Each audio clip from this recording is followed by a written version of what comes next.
샬롬, 하나님과 동행하는 새벽기도회 달라스 임마누엘 교회 권성철 목사입니다.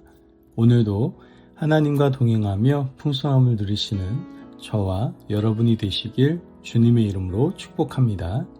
오늘 말씀은 여호수아 22장 10절에서 20절, 30절에서 34절까지의 말씀입니다. 르우벤 자손과 갓 자손과 므낫세 반지파가 가나안 땅 요단 언덕가에 이르자 거기서 요단가에 제단을 쌓았는데 보기에 큰 제단이었더라. 이스라엘 자손이 들은즉 이르기를 르우벤 자손과 갓 자손과 므낫세 반지파가 가나안 땅의 맨 앞쪽 요단 언덕가 이스라엘 자손에게 속한 쪽에 제단을 쌓았다 하는지라. 이스라엘 자손이 이를 듣자 곧 이스라엘 자손의 온 회중이 실로에 모여서 그들과 싸우려 가려 하니라. 이스라엘 자손이 제사장 엘르아살의 아들 비느하스를 길르앗 땅으로 보내어 르우벤 자손과 갓 자손과 므낫세 반지파를 보게 하되 이스라엘 각 지파에서 한 지도자씩 12지도자들을 그와 함께하게 하니 그들은 각기 그들의 조상들의 가문의 수령으로서 이스라엘 중에서 천부장들이라.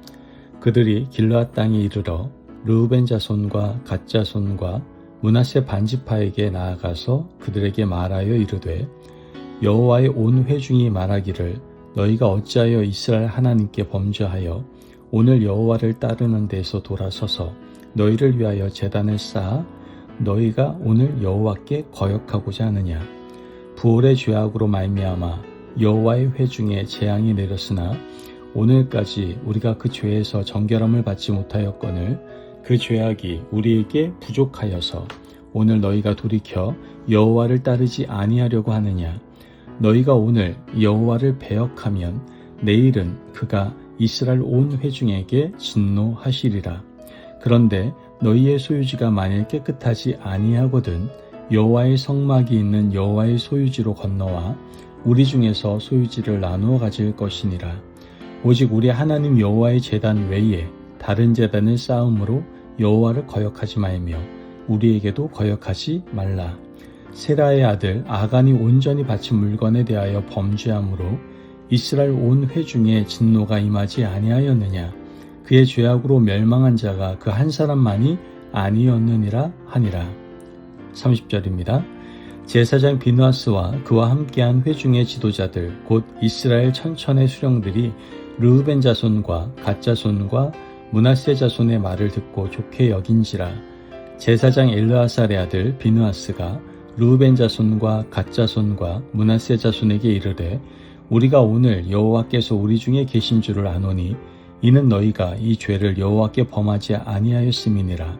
너희가 이제 이스라엘 자손을 여호와의 손에서 건져내었느니라 하고 제사장 엘르아살의 아들 비느하스와 지도자들이 르우벤 자손과 갓 자손을 떠나 길르앗 땅에서 가나안 땅 이스라엘 자손에게 돌아와 그들에게 보고하매 그 일이 이스라엘 자손을 즐겁게 한지라. 이스라엘 자손이 하나님을 찬송하고 르우벤 자손과 갓 자손이 거주하는 땅에 가서 싸워 그것을 멸하자 하는 말을 다시는 하지 아니하였더라. 르우벤 자손과 갓 자손이 그 제단을 에시라 불렀으니 우리 사이에 이 제단은 여호와께서 하나님이 되시는 증거라 함이었더라. 아멘. 하나님의 말씀입니다. 여러분, 우리는 오늘 하루를 시작할 때 여러 관계 속으로 들어가게 됩니다. 가정, 교회, 일터, 이웃. 그 관계들을 살리는 것은 거창한 전략이 아니라 작은 태도 하나라고 말할 수 있을 겁니다. 그런데 관계를 깨뜨리는 것도 종종 작은 태도 하나에서 시작된다라는 것이죠. 그 이유는 확인하지 않고 결론 내리는 마음, 듣기 전에 판단하는 열심 때문입니다. 여호수아 21장에서 22장은 하나님이 약속하신 기업을 분배하고 레위인 성읍까지 정리한 뒤 전쟁에 동참했던 르우벤, 갓, 므낫세 반지파가 요단 동편으로 돌아가는 장면으로 이어지고 있습니다. 큰 전쟁이 끝났고 이제는 평화가 와야 할 때입니다. 그런데 뜻밖에도 내전 직전까지 가는 사건이 벌어지게 되죠. 요단 동편 지파들이 큰 제단을 쌓자 요단 서편 지파들이 배교했다라고 판단하고 전쟁을 준비하는 겁니다. 평화의 시간에 가장 무서운 것은 외부의 적이 아니라 내부의 오해가 만든 분열임을 우리는 보게 되는 겁니다. 하나님은 이 장면을 통해 오늘 우리에게 묻고 있습니다. 너는 진리를 지키려는 열심으로 사람을 베고 있지 않느냐? 아니면 언약을 지키려는 사랑으로 공동체를 살리고 있느냐? 이 본문을 하나의 흐름으로 보면 세 가지가 선명하게 드러나는 것을 보게 됩니다. 그리고 이것이 오늘 우리의 원포인트입니다. 언약을 지키려는 사랑은 오해를 키우지 않고 확인하며 대화한다는 것이죠. 먼저 서편 지파의 열심은 거룩을 지키고 싶었던 마음이었습니다. 서편 지파가 즉시 군대를 모은 것은 단순한 성격 문제가 아니었습니다. 그들은 제단이라는 단어에 민감할 수밖에 없었어요. 하나님은 제사를 드릴 제단을 함부로 세우지 말라고 하셨고 우상 숭배는 공동체 전체를 무너뜨리는 죄였기 때문입니다. 과거에 아간 사건으로 온 회중이 고통을 겪은 기억도 아직 생생할 겁니다. 그러니 그들의 반응에는 거룩을 지키자라는 마음이 있었던 것이죠. 하지만 여기서 문제가 생깁니다. 거룩을 지키려는 열심이 확인 없는 판단과 결합될 때 폭력이 되어버린다는 것이죠. 그럴 것이다가 그렇다로 굳어지는 순간 말은 칼이 되고 공동체는 전쟁터가 되는 겁니다. 우리도 그럴 때가 있지 않습니까? 누군가 행동을 보고 상황을 보고 소문을 듣고 마음속에서 이미 판결문을 씁니다. 저 사람은 분명히 저 의도는 틀림없이. 여러분, 거룩을 지키려는 열심이 있어도 사랑이 빠지면 진리는 사람을 살리지 못하고 사람을 찢을 수 있다는 것을 우리는 기억해야 됩니다. 또한 동편 지파의 설명은 이 제단은 제사가 아니라 증거입니다 라는 것이었습니다. 동편 지파는 자신들의 의도를 밝힙니다. 우리가 번제나 다른 제사를 드리려고 한 것이 아니라 이것은 우리와 너희 사이의 증거가 되게 하려는 것이다. 그들의 두려움은 이거였습니다. 시간이 지나 요단강이 경계가 될 때 서편 자손들이 이런 말을 할까 봐 겁이 났던 겁니다. 너희는 여호와와 상관없다. 너희는 우리와 다른 편이다. 그래서 그들은 예배를 분리하려고 제단을 쌓은 것이 아니라 오히려 언약 안에서 하나임을 기억시키려고 기억의 표지를 세웠던 겁니다. 여기서 우리는 중요한 사실을 배우게 됩니다. 겉모양이 비슷해도 의도와 의미는 다를 수 있다는 것이죠. 그래서 공동체는 더더욱 확인이 필요한 겁니다. 확인은 불신이 아니라 사랑의 기술입니다. 확인은 상대를 살리기 위한 겸손이다라는 것이죠. 마지막으로 화해의 결론은 여호와께서 우리 중에 계신 줄을 이제 아노라 라는 것이었습니다. 아주 은혜로운 대목은 30절 이후입니다. 제사장 비누아스와 지도자들이 동편 지파의 말을 듣고 기뻐합니다. 그리고 결론을 내리죠. 여호와께서 우리 중에 계신 줄을 이제 아노라. 전쟁이 멈추고 제단은 증거라고 불리며 공동체를 나누는 표지가 아니라 하나됨을 기억하게 하는 표지가 됩니다. 여러분, 여기서 핵심은 누가 옳았느냐가 아닙니다. 하나님이 기뻐하시는 길은 오해를 확신으로 몰아가지 않고 대화를 통해 진리를 확인하여 공동체를 살리는 길이다라는 것이죠. 어떤 한 성도님께서 교회에 오셨는데 교회에서 인사를 잘 못 받았다고 마음이 좀 상하셨습니다. 이런 생각이 드셨던 거죠. 나를 무시하나 보다 라고 생각을 하고 결론을 내리고 그 사람과 멀어지기 시작했다고 합니다. 그런데 어느 날 용기를 내어서 그 인사를 받지 않았던 그분에게 물어봤대요. 혹시 제가 실수한 게 있나요? 그때 그분께서 울먹이면서 이렇게 말씀하셨다고 하더라고요. 사실 그날 가족이 너무 아파서 정신이 없었어요. 인사를 못 드려서 너무 죄송해요.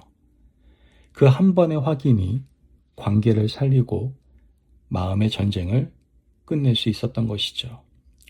여러분, 많은 분열은 큰 죄보다 작은 오해에서 시작될 때가 많습니다. 그리고 많은 회복은 큰 대화가 아니라 한 번의 확인에서 시작된다라는 것이죠. 오늘 말씀을 마음에 새기며 관계와 공동체를 살리는 결단을 하기를 원합니다. 먼저 결론부터 내리지 말고 먼저 확인하십시오. 오늘 누군가의 말과 행동이 마음에 좀 걸릴 수 있잖아요. 좀 걸리면 속으로 판결부터 내리지 마시고 혹시 내가 잘못 이해한 건 아닐까 생각해 보시고 그 이유에 대해서 상대방에게 물어보시기를 바랍니다. 이 질문 하나가 분열의 불씨를 끄는 물이 될 수 있다는 것이죠. 또한 거룩의 열심에 사랑의 절차를 더하시기를 바랍니다. 진리를 지키는 것 너무 중요합니다. 그러나 그 방식이 주님의 마음이어야 한다는 것이죠. 대화 없이 공격하는 열심은 결국 우리를 의롭게 만들지 못하고 공동체를 다치게 할 수밖에 없습니다. 오늘 내 말이 칼이 되지 않게 여러분 조심하십시오. 진리를 말하되 상대를 살리는 어조로 말하십시오. 주님은 진리를 사랑으로 하라고 말씀하십니다. 마지막으로 마음의 증거의 제단을 세우시기를 바랍니다. 동편지파의 제단은 예배를 나누는 제단이 아니라 언약을 기억하는 표지였습니다. 오늘 우리에게도 이런 제단이 필요해요. 눈에 보이는 돌제단이 아니라 마음에 세운 제단입니다. 나는 주님의 백성이다. 우리는 한 몸이다. 이 관계는 주님 앞에서 지켜야 한다. 이 고백이 오늘 여러분의 언어와 선택을 붙들어 줄 줄로 믿습니다. 여러분, 여호수아 22장은 전쟁이 끝난 후에도 또 다른 싸움이 있음을 우리에게 보여주고 있습니다. 칼과 창의 전쟁이 아니라 말과 오해의 전쟁입니다. 그 전쟁에서 승리하는 길은 단순합니다. 열심으로 몰아붙이지 말고 언약을 붙들고 사랑으로 확인하라는 겁니다. 오늘 여러분의 가정과 교회와 일터에서 오해를 키우는 사람보다 오해를 풀어주는 사람이 되시기를 바랍니다. 진리를 지키되 사람을 살리는 사람이 되십시오. 그렇게 할 때 하나님께서 우리 가운데 계신다라는 것을 더 크게 확신하게 될 줄로 믿습니다. 아멘. 기도하겠습니다. 사랑이 많으신 하나님 감사합니다. 오늘도 우리에게 귀한 말씀의 은혜 허락하심을 감사합니다. 하나님, 제 마음이 쉽게 판단하고 결론 내리는 죄를 용서하여 주옵소서. 거룩을 지키려는 열심이 사랑 없이 사람을 다치게 하지 않게 하시고 오늘 제게 겸손히 확인하고 부드럽게 대화하는 지혜를 허락하여 주옵소서.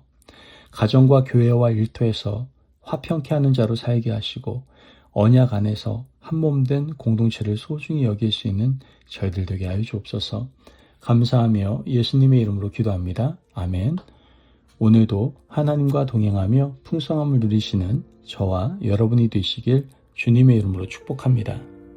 여러분, 공동체를 살리는 믿음은 오해를 키우는 열심이 아니라 언약을 지키려는 사랑으로 대화하고 확인하는 데에서 드러나는 겁니다. 오늘도 진리를 지키며 사람을 살리는 복된 하루가 되시기를 바랍니다. 말씀 안에서 승리하십시오.